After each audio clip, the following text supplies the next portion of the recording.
నమస్కారం. శ్రీకర్ న్యూస్ కి స్వాగతం. ముందుగా ముఖ్యాంశాలు. ఈ నెల 24వ తేదీన ఏపీ కేబినెట్ సమావేశం జరగనుంది. సోమవారం ఉదయం 10 గంటలకు తొలి కేబినెట్ సమావేశం. ప్రతి కార్యకర్తకు తోడుగా ఉందాం. వైఎస్ జగన్.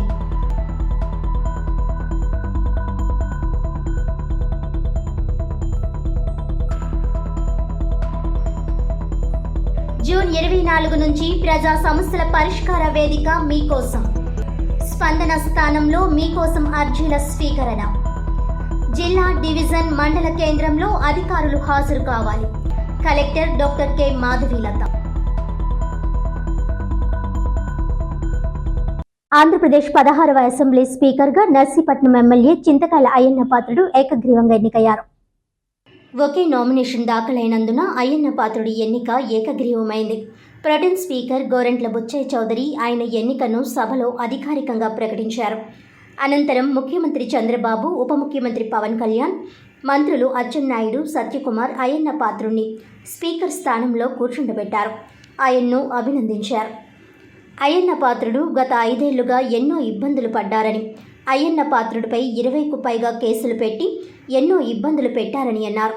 అయ్యన్న పాత్రుడిపై అత్యాచారం కేసు పెట్టడం దారుణమన్నారు. గత 5 ఏళ్లుగా శాసనసభలో జరిగిన సంఘటనలు చూసి బాధపడ్డారని అన్నారు. గత సభలో అసెంబ్లీని వాకౌట్ చేసేటప్పుడు చేసిన వ్యాఖ్యల్ని చంద్రబాబు గుర్తు చేశారు. కౌరవ సభలో తాను ఉండనని, ముఖ్యమంత్రిగానే సభలో అడుగు పెడతానని చెప్పానని, తన కుటుంబ సభ్యులపై వైఎస్ఆర్సీపీ సభ్యులు అమర్యాదగా మాట్లాడారని అన్నారు. గత పాలనలో ఎంతో మంది మహిళలు బాధపడ్డారని అన్నారు. ఈ నెల 24వ తేదీన ఏపీ కేబినెట్ తొలి సమావేశం జరగనుంది. ఎన్నికల్లో ఇచ్చిన హామీలు అమలు, రాజధాని, పోలవరం నిర్మాణం, ప్రభుత్వ ప్రాధాన్యతలపై సీఎం చంద్రబాబు దిశానిర్దేశం చేయనున్నారు. రాష్ట్ర ఆర్థిక పరిస్థితిపై ప్రత్యేకంగా కేబినెట్ చర్చించనున్నట్లు సమాచారం. ఇప్పటికే ఏపీకున్న అప్పులపై కొత్త ప్రభుత్వం ప్రాథమిక సమాచారం తెప్పించుకుంది.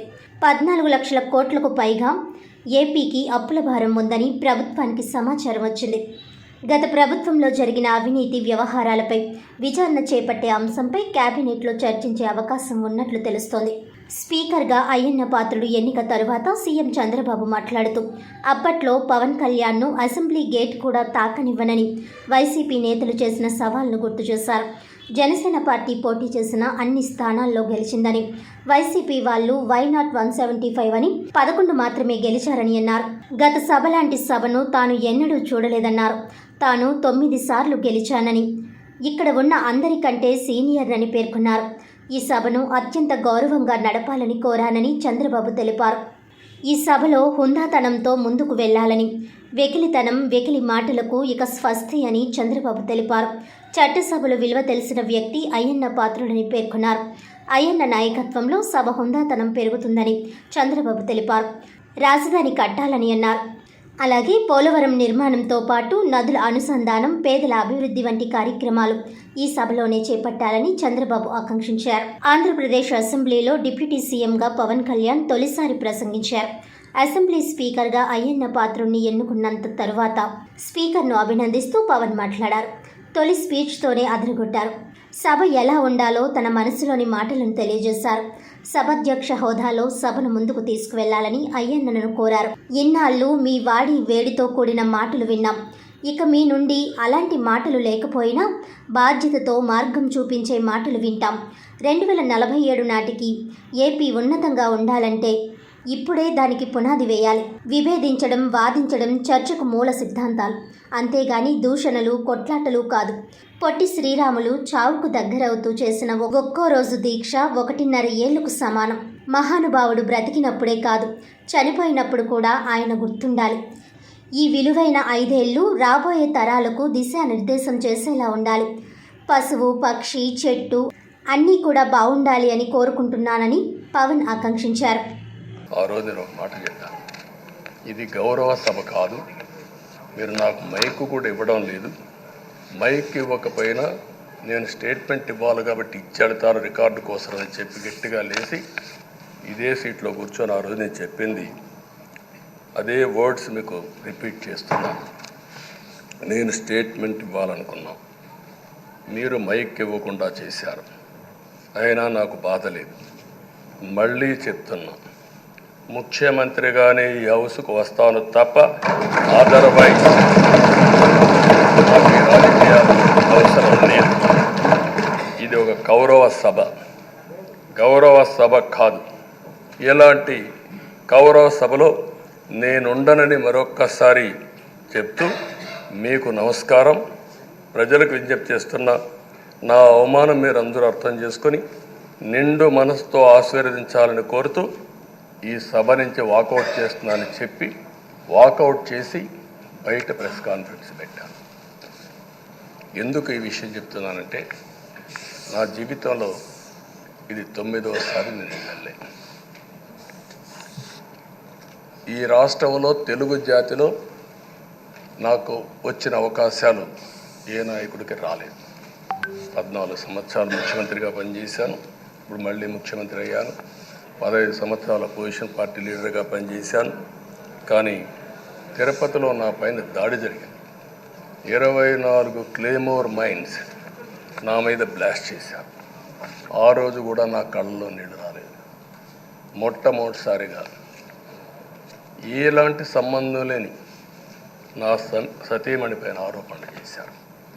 ఆ ఒక్కరిపైన కాదు, ఈ రాష్ట్రంలో ఆడపడుతులందరిపైన, గౌరవంగా బ్రతికే ఆడబిడ్డలందరినీ అవమానం చేయడం, సోషల్ మీడియాలో పెట్టడం, క్యారెక్టర్ అసాసినేషన్ చేయడం, ఇలాంటి చాలా సంఘటనలు జరిగాయి. దానికి పరాకాష్ఠగా మరో శాసనసభ్యులు కానీ, కొంతమంది అయితే భవానీ శాసన సభలో సభ్యురాలుగా ఉండి ఎన్నో పోస్టింగ్స్ పెట్టే పరిస్థితికి వచ్చారు. అలాంటి సంఘటనలు చూసిన తర్వాత ఫస్ట్ టైం నా జీవితంలో ఆడబిడ్డల కోసరం ఇలాంటి హననాన్ని చేశారని బాధపడుతూ కంటతడి పెట్టాను. ఆ రోజే అనుకున్నా, ఇలాంటి పార్టీ ఈ రాష్ట్రానికి అరిష్టం, ఇలాంటి వ్యక్తిత్వం ఉండకూడదు. మళ్ళీ ఈ రాష్ట్రాన్ని గౌరవ సభ చేసి హోందాగా నడిపించే వరకు నేను పనిచేస్తానని చెప్పి ఒక శపథం చేశాను. ఆ శపథం ప్రకారమే ప్రజలు గెలిపించారు, వచ్చాను. ఈరోజు 2 సంవత్సరాల తర్వాత, ఆ రోజు నేను వెళ్ళింది 2021 నవంబర్ 19వ తారీఖున వెళ్ళాను. నిన్న మీ అందరి ఆశీస్సులతో, ప్రజలందరి యొక్క ఆమోదంతో ఈ సభలోకి ఎంటర్ అయ్యాం. నాకు జరిగిన అవమానం కానీ, ఆడబిడ్డలకు జరిగిన అవమానం కానీ భవిష్యత్తులో ఎవరికీ జరగకుండా కాపాడే బాధ్యత ఈ అసెంబ్లీ తీసుకోవాలని అందరినీ కోరుకుంటున్నాను. నా గౌరవాన్ని కాపాడిన ప్రజానీకానికి మరొకసారి మనస్ఫూర్తిగా ధన్యవాదాలు, అభినందనలు. నా జీవితాంతం రుణపడి ఉంటా. మళ్ళీ నాకు జన్మనంటే తెలుగువాడుగా పుట్టాలని, తెలుగు గడ్డ రుణం తీసుకోవాలని నా ఆకాంక్ష. తప్పకుండా ఇచ్చేస్తాను. మొన్న మీరు ఒక్కసారి చూస్తే ఎన్నికల్లో ఇక్కడుండే శాసనసభ్యులందరికీ అనుభవం ఉంటుంది. ఎక్కడో అమెరికాలో ఉండే వ్యక్తులు 5 లక్షలు 10 లక్షల రూపాయలు ఖర్చు పెట్టుకుని ఓటొచ్చి ఓటేయడం, 1-2 నెలలు పనిచేసే పరిస్థితికి వచ్చారు.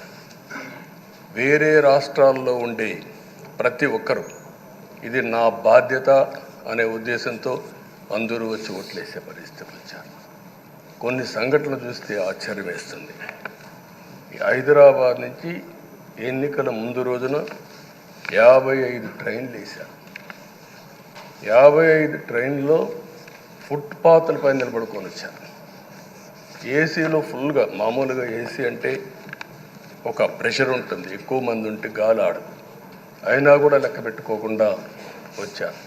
వీళ్ళందరినీ మనం పిలిస్తే రాలా, మనం ఆర్గనైజ్ చేస్తే రాలా.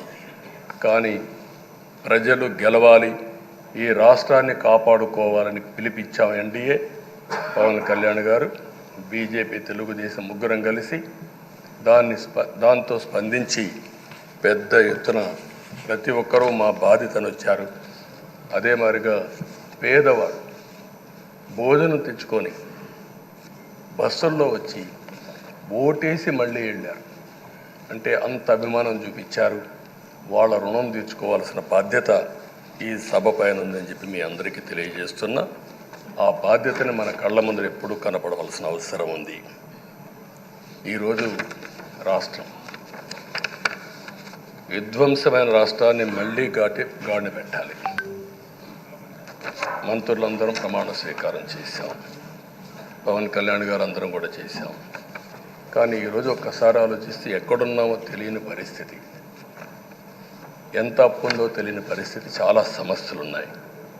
అయితే ప్రజలు మంచి ఎమ్మెల్యేలు ఎన్నుకున్నారు.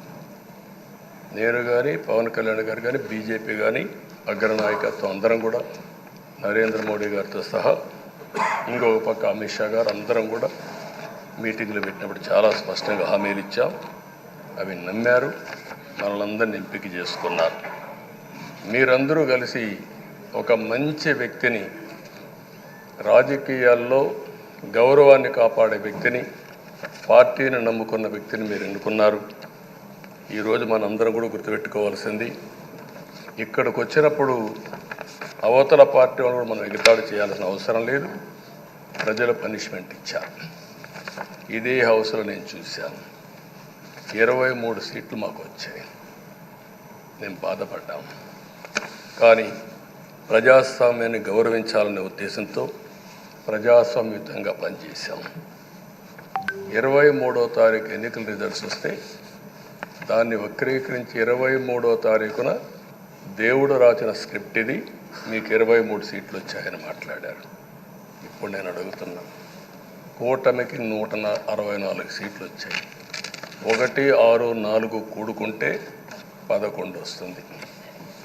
రాష్ట్రంలో దగ్గర 1631 రోజులు అమరావతి రైతాంగం ఆడబిడ్డలు ఉద్యమం చేశారు. ఆ 4 నెంబర్లు కలుపుకుంటే 1, 6, 3, 1 కలుపుకుంటే 11 వస్తుంది. అంటే ఇది కూడా భగవంతుడి స్క్రిప్ట్ అయినా కూడా నేను మాట్లాడడం లేదు, నేను కామెంట్ చేయడం లేదు. ఈరోజు ఉంటే వాళ్ళకు కూడా అర్థమయ్యేది. వాళ్ళు ఉండకుండా పోవడం అనేది వాళ్ళ పిరికితనం తప్ప ఇంకోటి కాదని చెప్పి కూడా నేను మీకు తెలియజేస్తున్నా. అయితే నేను ఇక్కడుండే సభ్యులను కూడా మిమ్మల్ని కోరుతున్నా, మనం ప్రజా సమస్యలపైన దృష్టి పెట్టాలి తప్ప వీళ్ళ మీద కాదని చెప్పి కూడా నేను మీకు తెలియజేసుకుంటున్నాను. ఆ రోజు పవన్ కళ్యాణ్ గారిని అసెంబ్లీ గేటు కూడా తాకనీయం అని పెద్ద పెద్ద డైలాగులు చెప్పారు.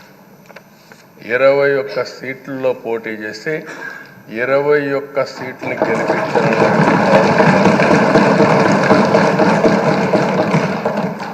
వైనాట్ 175 అని చెప్పి 11 కూడా తెచ్చుకోలేని నాయకత్వం.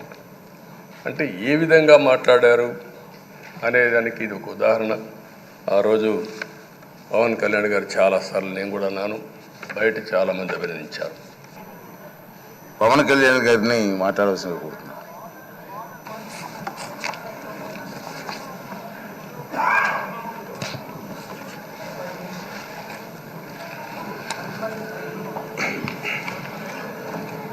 పదహారవ శాసనసభకి ఏకగ్రీవంగా ఎన్నికైన సభాపతి శ్రీ చింతకాయల అయ్యన్న పాత్రుడు గారికి హృదయపూర్వక నమస్కారాలు, మీకు శుభాకాంక్షలు. ఇది నేను మొదటిసారి అసెంబ్లీలోకి అడుగు పెట్టడం. ఇలాంటి సుదీర్ఘ రాజకీయ అనుభవం ఉన్న దాదాపు 7 సార్లు ఎమ్మెల్యేగాను, ఒకసారి పార్లమెంట్లో అడుగుపెట్టిన మీకు, Panchayati Raj, technical education, forest, R&B అనేక మంత్రిత్వ శాఖల్ని సమర్థవంతంగా నిర్వహించిన మీకు ఈ సభాధ్యక్షుడు, ఈ స్పీకర్ స్థానంలో కూర్చోవడం చాలా ఆనందంగా ఉంది. ఎన్ని దశాబ్దాలు ప్రజలు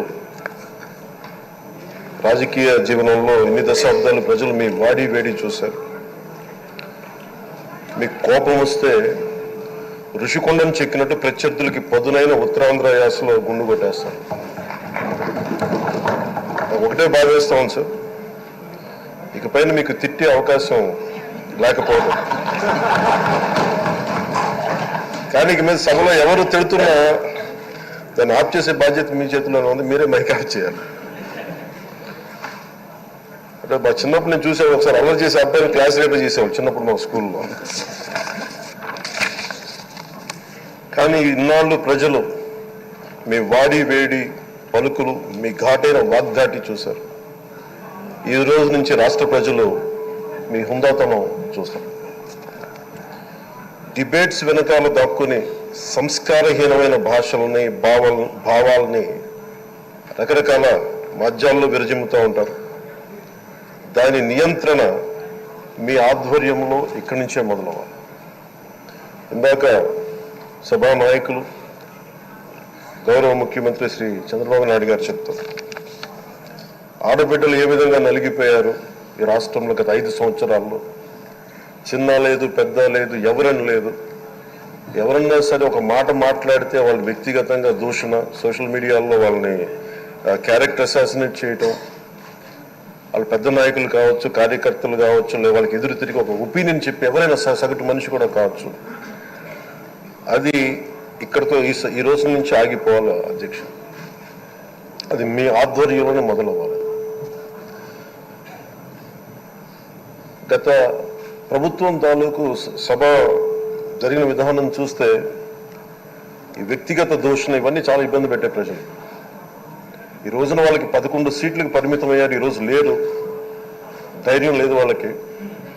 విజయాన్ని తీసుకోగలిగారు కానీ ఓటమి కూడా ధైర్యంగా కూర్చుకునే వాళ్ళకి స్థాయి లేదు, వాళ్ళకి పారిపోయారు ఇక్కడి నుంచి. భావంలో ఉండే తీవ్రత భాషలో ఉండాల్సిన అవసరం లేదు. భాష మనుషుల్ని కలపడానికి కానీ విడగొట్టడానికి కాదు, భాష విద్వేషం రేపడానికి కాదు, పరిష్కరించడానికి. ఎంత జటిలమైన సమస్య అయినా, భయంకర సమస్య అయినా చర్చల ద్వారా పరిష్కరించుకోవడానికి కానీ వివాదం సృష్టించడానికి కాదు. ఈ సభ ఉన్నదందుకు. కానీ మనం చూసింది వాళ్ళ దగ్గర నుంచి బూతులతోటి, వ్యక్తిగత దోషులతోటి రాష్ట్ర పురోభివృద్ధిని ఆపేశారు. అలాంటి సభ కాకుండా ఇందాక మన పెద్దలు శ్రీ గౌరవ ముఖ్యమంత్రి చంద్రబాబు గారు చెప్పినట్టుగా ఇది భవిష్యత్తుకి ఇది ఒక ప్రమాణిక, ఒక ప్రమాణం అవ్వాలి. 2047 వరకు ఇంత అద్భుతమైన స్థానంలో మనకి ఆంధ్రప్రదేశ్ తెలుగు జాతి ఉన్నత స్థాయికి వెళ్ళాలంటే ఈ రోజు మనం వేసే ప్రతి అడుగు అది భవిష్యత్ తరాలకు ఒక నిర్దేశక, ఒక టచ్ స్టోన్ గా ఉండిపోవాలి, గిట్ రాయిగా ఉండిపోవాలి. ఈ రోజున ఈ సభలో ఉన్న గౌరవ సభ్యులందరూ చట్టాలు చేయడానికి ఉన్నారు, చట్టాలు ఉల్లంఘించడానికి కాదు. విభేదించడం అంటే ద్వేషించడం కాదు, వాదించడం అంటే కొట్టుకోవడం కాదు. ఇవన్నీ విభేదించడం, వాదించడం ఇవన్నీ ప్రజాస్వామ్యానికి చాలా మౌలికమైన పునాదులు. వైసీపీ కార్యకర్తలు కష్టాల్లోనూ నష్టాల్లోనూ మనతోనే నిలబడి జెండాలు మోసి కష్టపడ్డారని, మనకు ఓట్లు వేసి దెబ్బలు కూడా తిన్నారని, ప్రతి కార్యకర్తకు తోడుగా నిలిచి భరోసా ఇద్దామని వైఎస్ఆర్సీపీ అధ్యక్షుడు వైఎస్ జగన్మోహన్ రెడ్డి సూచించారు. ఎన్నికల్లో శాసనసభ, లోక్సభ స్థానాలకు పోటీ చేసిన వైఎస్ఆర్సీపీ అభ్యర్థులతో గురువారం తాడేపల్లిలోని తన క్యాంపు కార్యాలయంలో వైఎస్ జగన్ సమావేశమయ్యారు.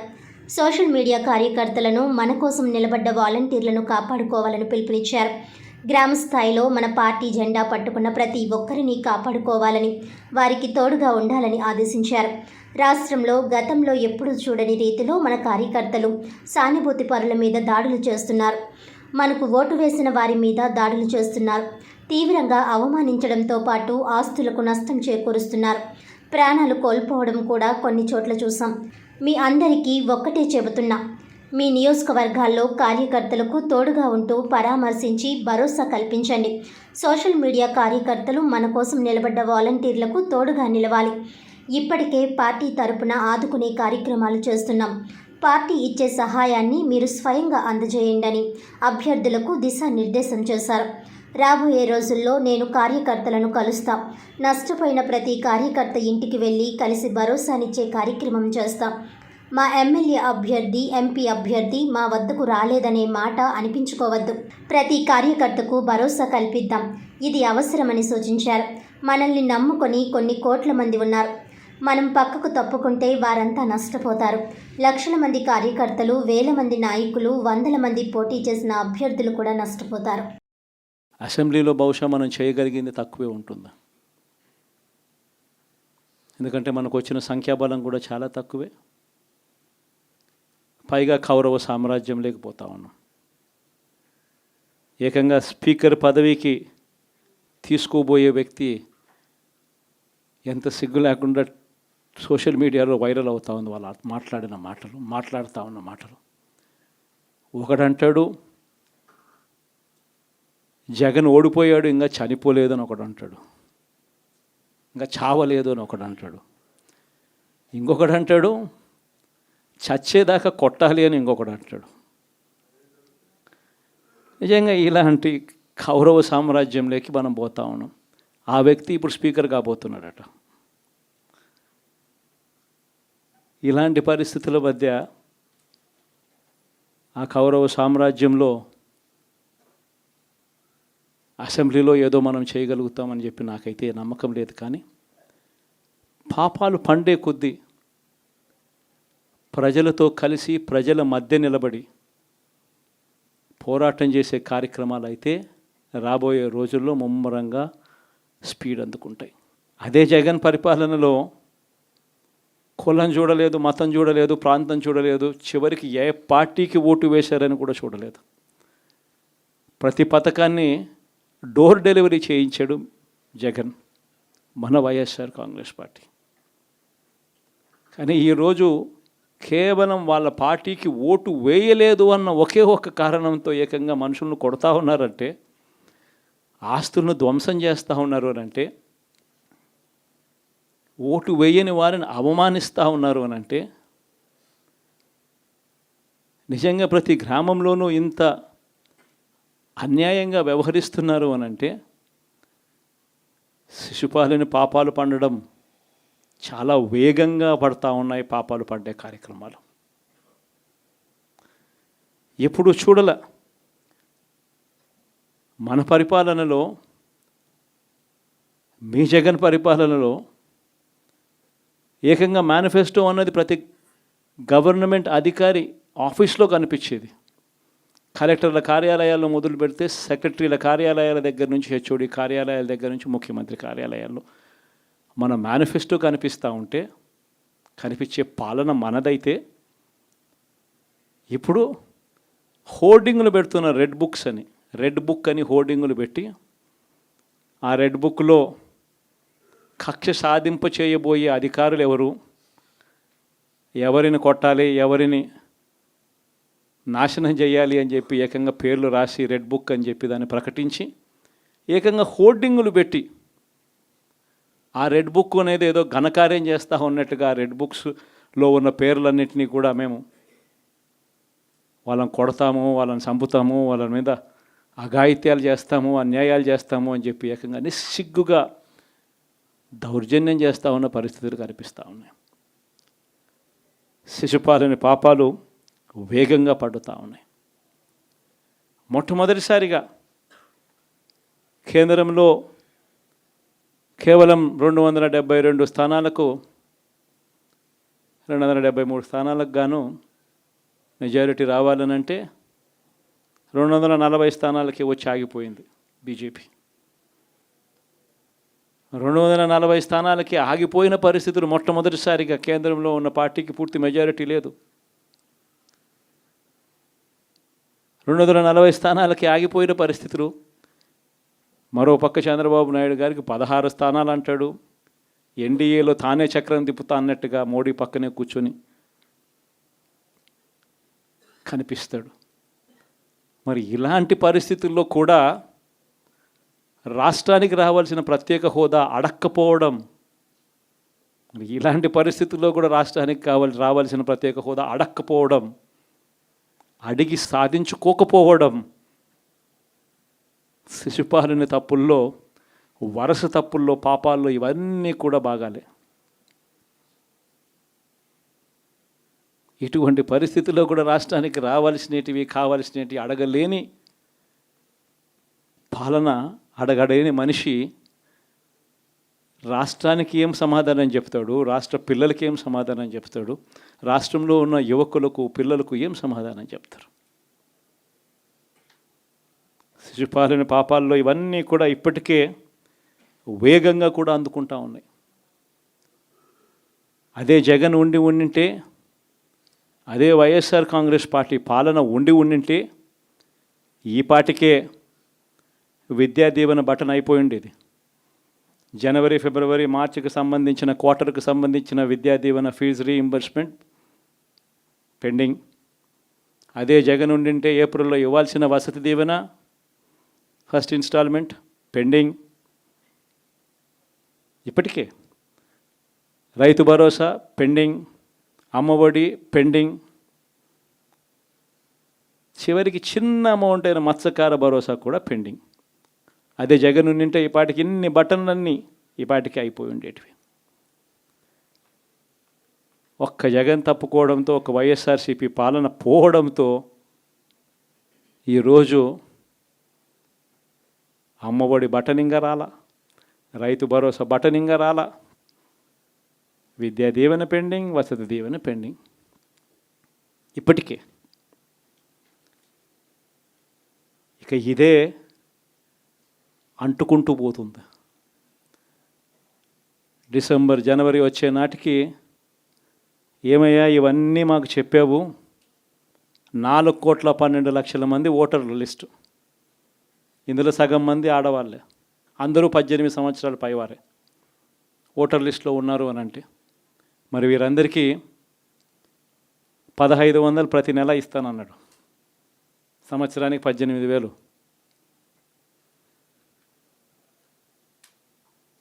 ఇందులో పెన్షన్లు తీసుకునే వాళ్ళు ఒక 30 లక్షల మందిని బహుశా ఆడవాళ్ళకి పక్కన పెట్టినా కూడా 60 సంవత్సరాల పైన ఉన్న వాళ్ళు అని పక్కన పెట్టినా మిగిలిన 1,80,00,000 మంది ఎదురు చూస్తున్నారు.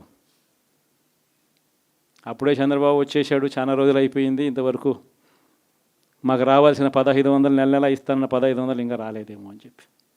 ప్రజా ఫిర్యాదుల పరిష్కార విధానం ద్వారా సోమవారం నుంచి మీకోసం వేదిక ద్వారా అర్జీలు స్వీకరించనున్నట్లు జిల్లా కలెక్టర్ డాక్టర్ కె మాధవీలత ఓ ప్రకటనలో తెలియజేశారు. రాష్ట్రంలో నూతనంగా ఏర్పాటు చేసిన ప్రభుత్వం ఆధ్వర్యంలో ప్రజా సమస్యల పరిష్కారానికి ప్రజల నుంచి అర్జీలు స్వీకరించే ప్రక్రియను public grievance redressal system PGRS ద్వారా చేపట్టనున్నట్లు తెలిపారు. ఇప్పటి వరకు నిర్వహిస్తున్న స్పందన స్థానంలో మీకోసం పీజీఆర్ఎస్ ద్వారా ప్రజల నుంచి ప్రతి సోమవారం అర్జీలు స్వీకరించనున్నట్లు తెలిపారు. Public grievance redressal system PGRS అనేది సార్వత్రిక ఫిర్యాదుల పరిష్కార హెల్ప్ లైన్. ఇది పౌరులు తమ సమస్యను నేరుగా ముఖ్యమంత్రి కార్యాలయానికి తెలియజేయడానికి అనుమతిస్తుందని, పౌరులు 1902 హెల్ప్ లైన్కు కాల్ చేయవచ్చునని కలెక్టర్ తెలియజేశారు. ఇందులో వ్యక్తిగత లేదా గృహస్థాయి ఫిర్యాదులను నమోదు చేయండి. నమోదిత ఫిర్యాదు యొక్క స్థితిగతులు తెలుసుకోవడం, ప్రభుత్వ సేవలు, పథకాల వివరాల గురించి ఆరా తీయండి వంటి అంశాలను పోర్టల్లో అనుసంధానం చేయనున్నట్లు తెలిపారు. జిల్లా స్థాయిలో కలెక్టరేట్ నందు, అదేవిధంగా డివిజన్, మున్సిపల్, మండల స్థాయిలో ఆయా ప్రధాన కార్యాలయాల్లో సంబంధిత శాఖల అధికారులు ప్రజలకి అందుబాటులో ఉండి ప్రజల నుంచి అర్జీలు స్వీకరించనున్నట్లు తెలియజేశారు. జిల్లా స్థాయిలో కలెక్టరేట్లో కలెక్టర్, జాయింట్ కలెక్టర్, ఇతర అధికారులు హాజరు కానున్నట్లు తెలిపారు. అదేవిధంగా డివిజన్ స్థాయిలో ఆర్డీఓ, మున్సిపల్ స్థాయిలో కమిషనర్లు, మండల స్థాయి సంబంధిత అధికారులు ఒకే చోట అందుబాటులో ఉండి ప్రజల నుంచి అర్జీలు స్వీకరిస్తారని మాధవీలత తెలిపారు. జిల్లా కలెక్టర్, ఇతర జిల్లా అధికారులు ఉదయం 10 గంటల నుంచి 1 గంట వరకు ఫిర్యాదులను కలెక్టరేట్లో స్వీకరిస్తామని కలెక్టర్ తెలిపే విధంగా కలెక్టర్ తెలిపారు. అదేవిధంగా రెవెన్యూ, మున్సిపల్, మండల కేంద్రంలో అర్జీలు అందజేయాలని కలెక్టర్ తెలియజేశారు. ఉదయం 10 గంటల నుంచి 1 గంట వరకు అర్జీలు స్వీకరించడం జరుగుతుందని, కావున జిల్లా ప్రజలు ఈ విషయాన్ని గమనించాలని విజ్ఞప్తి చేశారు. స్థానికంగా ఉండే అధికారులకి మీ అర్జీలను అందజేయాలని పేర్కొన్నారు. శ్రీ రాధాకృష్ణ కళాక్షేత్రం, శ్రీ రాధాకృష్ణ ట్రస్ట్ ద్వారా అంతర్జాతీయ సంగీత పోటీలు, ప్రదర్శనలు రెండో రోజు కూడా కొనసాగాయి. రాజమహేంద్రవరం ఆనం కళా కేంద్రంలో నగరపాలక సంస్థ, గెయిల్ ఇండియా సంయుక్త ఆధ్వర్యంలో ఈ కళా సమ్మేళనం నిర్వహించారు. శ్రీ రాధాకృష్ణ కళాక్షేత్రం, రాజమహేంద్రవరం నగరపాలక సంస్థ ఆధ్వర్యంలో కళా సమ్మేళన్ ఇంటర్నేషనల్ 2024 జూన్ నెల 21, 22 సంగీత, నృత్య కళా పోటీల ఉత్సవాలు స్థానిక ఆనం కళా కేంద్రంలో జరుగుతున్నాయి. తొలుత ఆది శంకరాచార్య రచించిన కనకధార స్తోత్రం 150 మంది శ్రీ రాధాకృష్ణ సంగీత నృత్య కళాశాల విద్యార్థులు 12 సార్లు 12 గంటల పాటు నిర్విరామంగా నటించారు.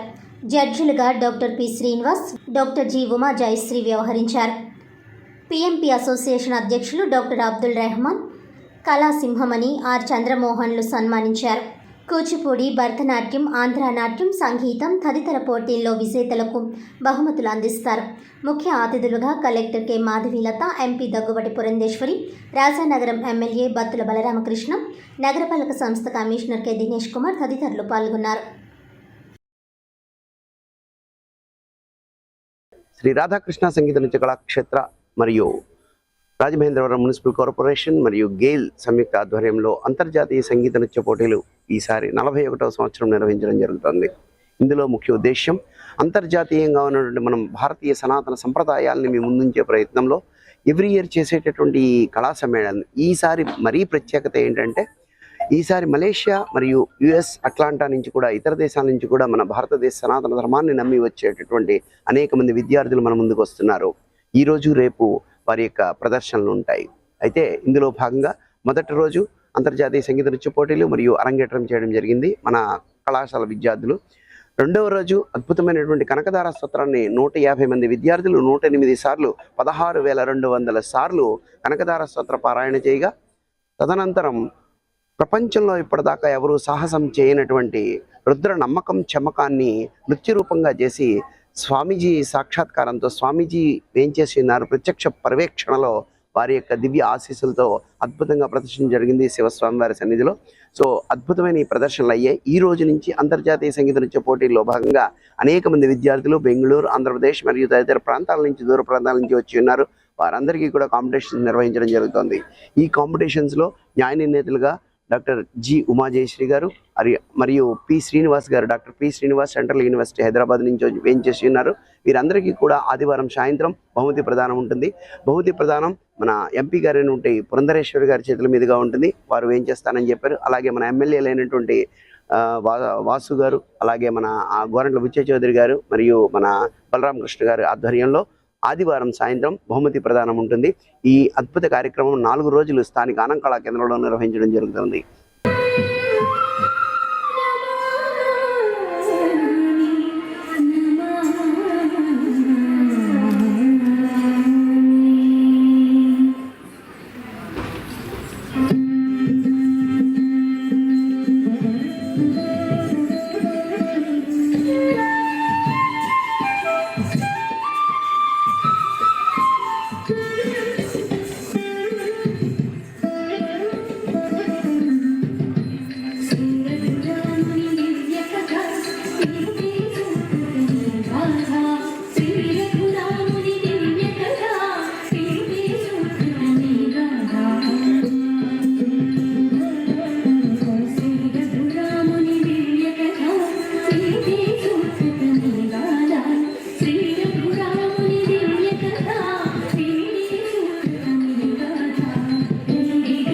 రెండు 2024 సార్వత్రిక ఎన్నికల విధుల్లో పాల్గొన్న వీడియోగ్రాఫర్లకు ఇవ్వాల్సిన బకాయిలు వెంటనే చెల్లించాలని జిల్లా photo and videographers association demand చేసింది. అసోసియేషన్ ఆధ్వర్యంలో జిల్లాలోని 7 నియోజకవర్గాలకు చెందిన 240 మంది కలెక్టరేట్ వద్ద నిరసన తెలిపారు.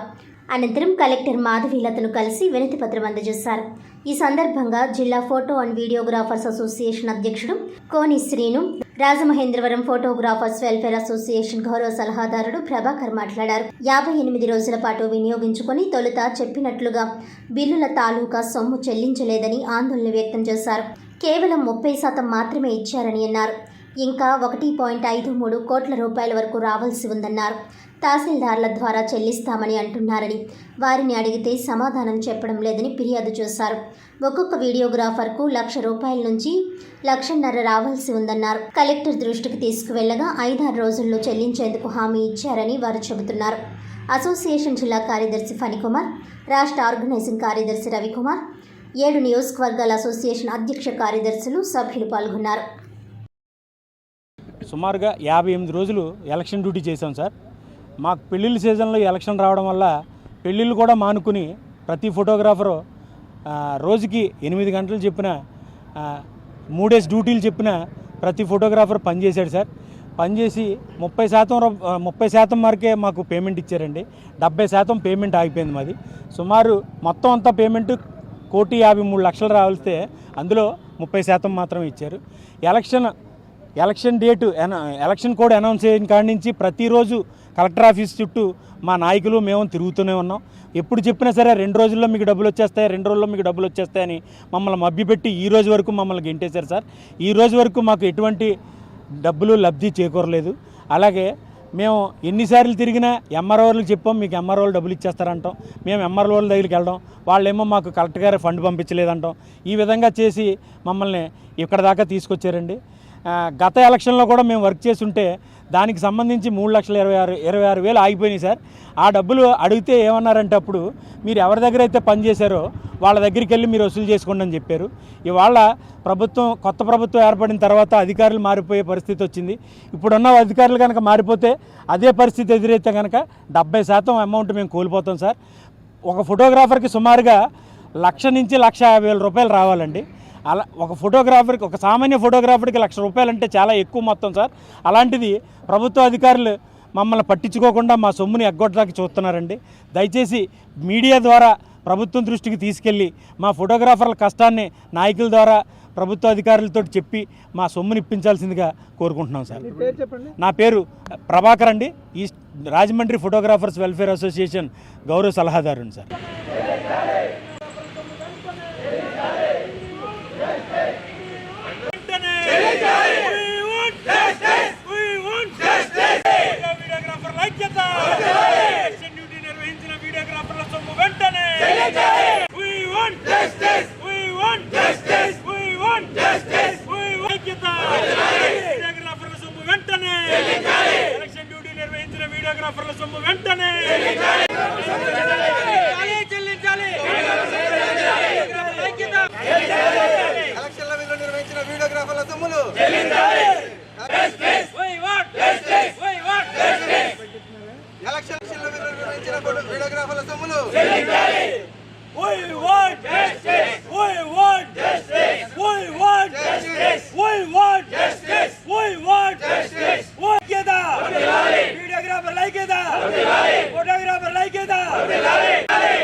మనకి యాక్చువల్గా ఇప్పుడు దాకా 1,53,00,000 వరకు రావాలి. మనకి ప్రజెంట్ 1,53,00,000 రావాలి ప్రజెంట్ అమౌంట్ మొత్తం అందరికి కలిపి. అంటే 245 మంది ఇప్పుడు వర్క్ చేశారు. 245 మంది వర్క్ చేశారండి ఈ 58 రోజులు కలిపి. దీనికి రావాల్సిన అమౌంట్ మొత్తం అన్ని మండలాలకు కలిసి రావాల్సిన అమౌంట్ 1,53,00,000. మనకి 47 లక్షల వరకు అమౌంట్ వచ్చిందండి. అడ్వాన్స్ రూపంలోనే ఇచ్చానండి. యాక్చువల్గా మాకైతే ఎవ్రీ 10 days కి మేడం గారు ఫండ్లు ఇచ్చామని చెప్పారు ఎంఆర్ఓలకి. సో ఎంఆర్ఓలకి అయితే మాకైతే అమౌంట్ అలాగ ఇవ్వలేదు. ఇచ్చింది మాకు 30% రిలీజ్ చేశారు అమౌంట్ని. ఇంకా 70% మాకు రావాల్సింది ఉంది. సిఆర్పిఎఫ్ 42వ బెటాలియన్ ఆధ్వర్యంలో 10వ అంతర్జాతీయ యోగా దినోత్సవాన్ని పురస్కరించుకుని గౌతమి ఘాట్లో యోగాసనాలు వేశారు. 10వ అంతర్జాతీయ యోగా దినోత్సవాన్ని పురస్కరించుకుని 42వ బెటాలియన్ సిఆర్పిఎఫ్ ఆధ్వర్యంలో రాజమహేంద్రవరం గోదావరి గట్టున గౌతమి ఘాట్లో యోగాసనాలు వేశారు. ఈ కార్యక్రమంలో second in commandant G Suresh Babu, deputy commander B Ratnamma, deputy commander Jagdish Singh Shekhawat, doctor Nitin, జవాన్లు, వారి కుటుంబ సభ్యులు 150 మంది యోగాసనాలు వేశారు. యోగాతో శారీరక మానసిక ఆరోగ్యాన్ని దృఢపరచుకోవడంతో పాటు విధుల నిర్వహణలో ఏకాగ్రత సాధించేందుకు వీలవుతుందని సురేష్ బాబు సూచించారు. ప్రతి ఒక్కరూ యోగాపై ఆసక్తి కల్పించుకొని ప్రతిరోజు యోగాసనాలు వేసి సంపూర్ణ ఆరోగ్యవంతులుగా తీర్చిదిద్దుకోవాలని ఆకాంక్షించారు. और दाहिने पैर को दाहिने तरफ टर्न करना है. दाहिने पैर को दाहिने तरफ टर्न करना है. अंगूठा को देखना है. 1 2 3 4 5 6 7 8 9 10. धीरे धीरे सांस लेते हुए हाथ ऊपर. 1 2 3 4 5 6 7 8 9. ध्यान ले जाएंगे तब उस आसन का मौज होता है. अभी सब इस तरह कुछ देर के लिए इस आसन में बनाए रहे. कितना हो सकता है उतना पीछे की तरफ ले जाना है. और इसको तितली आसन भी बोलते हैं. ये समस्या वो भी दूर हो जाती है. इस आसन कुछ सेकंड के लिए 10 सेकंड के लिए बनाए रहे. मिलाना है और पैरों को भी मिलाना है. 6 7 और इस आसन ऐसा एक आसन है डेली खाना खाने के उपरांत 2 मिनट संबंधी जो भी समस्या है वो समस्या डेली करने से हमारा डाइजेशन अच्छा होगा। जो हम अन्न खाते हैं जिस जगह को चाहिए उस जगह को सब सप्लाई हो जाती है। फिर दंडासन में हो जाए और कहाँ आनंद मिला।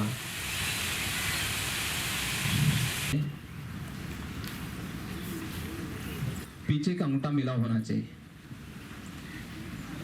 फिर चेस्ट अप करना है और इससे हम हमारा रीढ़ की हड्डी को जो रीढ़ की हड्डी की मांसपेशी है और ऑक्सीजन की मात्रा भी बढ़ जाती है। कुछ क्षण इसी अवस्था में बने रहे। 8, 9, 10।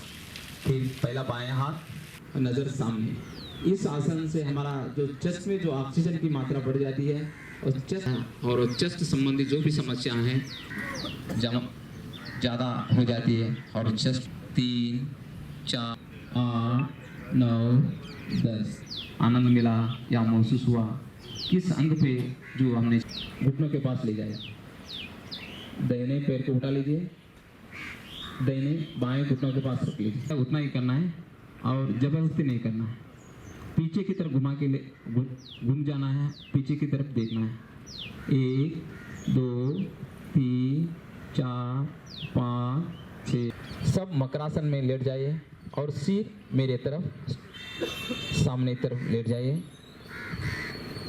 मकरासन में अपना पूरा शरीर सीधे होना चाहिए। मेट से बाहर नहीं जाना चाहिए, अपना मेट के अंदर ही मेट के मुताबिक खोलना चाहिए और उतना ज़्यादा हल्का सा खोलना है। వార్తలను ముఖ్యాంశాలు మరోసారి. ఈ నెల 24వ తేదీన ఏపీ కేబినెట్ సమావేశం జరగనుంది. సోమవారం ఉదయం 10 గంటలకు తొలి కేబినెట్ సమావేశం. ప్రతి కార్యకర్తకు తోడుగా ఉందాం. వైఎస్ జగన్.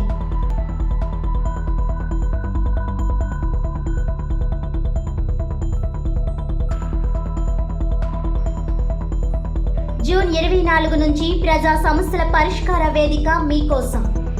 స్పందన స్థానంలో మీకోసం అర్జీల స్వీకరణ. జిల్లా, డివిజన్, మండల కేంద్రంలో అధికారులు హాజరు కావాలి. Collector doctor K Madhavilatha. ఈనాటి వార్తలు ఇంతటితో సమాప్తం. తిరిగి వచ్చే బులెటిన్లో మళ్ళీ కలుద్దాం. అంతవరకు సెలవు. నమస్కారం.